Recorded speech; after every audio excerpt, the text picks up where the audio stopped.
Okay, so today we are going to talk regarding the redox. Okay, the redox. Let me try to adjust. Okay.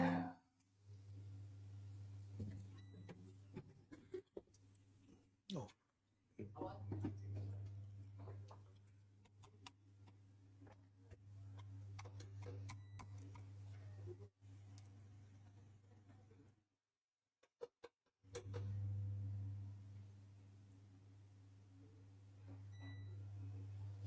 Okay, I think we are set. Yeah, today we are going to talking about the redox regulation. I'm going to divide them into the three, really into two lectures. Okay, so the first one will be the redox regulation. We're talking about the oxidant versus antioxidant. Then the second subject will be the redox and the disease. Okay. Then the third hour, according to the schedule, will be a practical training. That what will be discussed, the experiment, how we are going to set up experiment. So Dr. Kumar, Santosh Kumar, and I will be in charge of the third hour discussion. So what is a free radical?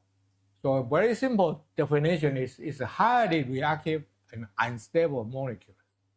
So in the chemistry major, so you know that some of chemistry major one, you might know better than me what is a free radical. So they have unpaired electrons that actually form when the atoms or the molecule gain or lose electron. So many electron gain or lose. So it's unbalanced. So let them become very unstable. Okay, they will become unstable. So they need to react with other molecules to stabilize themselves. So this is a free radical. So the process actually happening in our own body, in the metabolic process. But the outside factor, the environment factor, as I mentioned here, like the pollution, UV radiation, the smoking, those have the problem with the free radical. So the free radical is actually exists in the environment everywhere.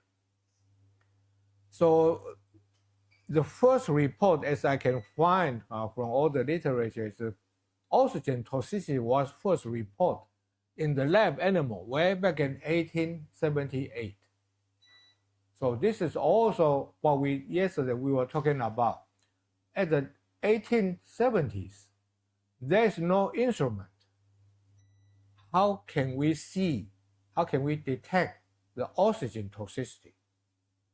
How those scientists, at the time they may not call scientists yet, they may be just a person, they are interested, and they make the discovery of the novelty observation, and they report it.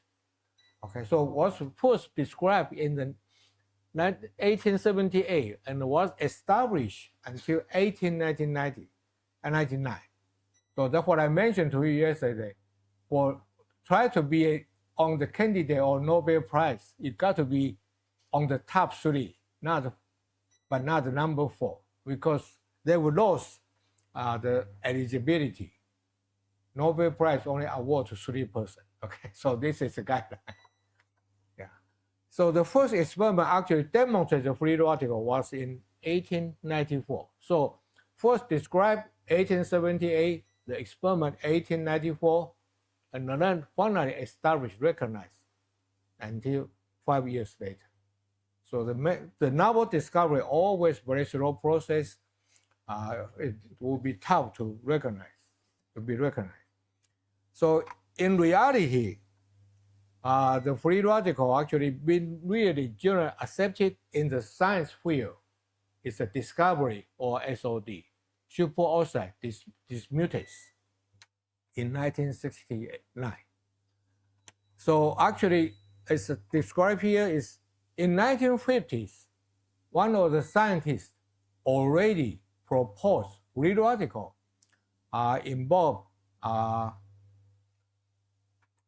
in the aging, longevity, aging.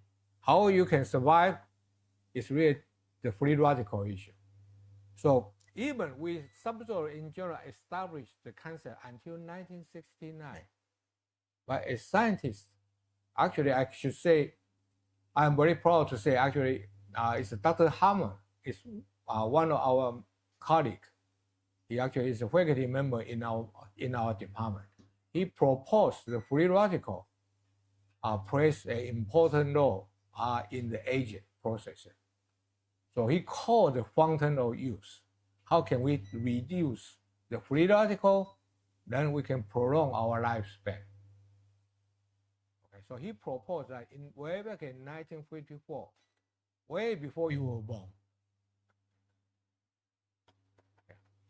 So this is a free radical theory of aging, and he had been nominated for Nobel Prize for 6 times, but unfortunately did not receive the award for the honor. The main reason is the mechanism.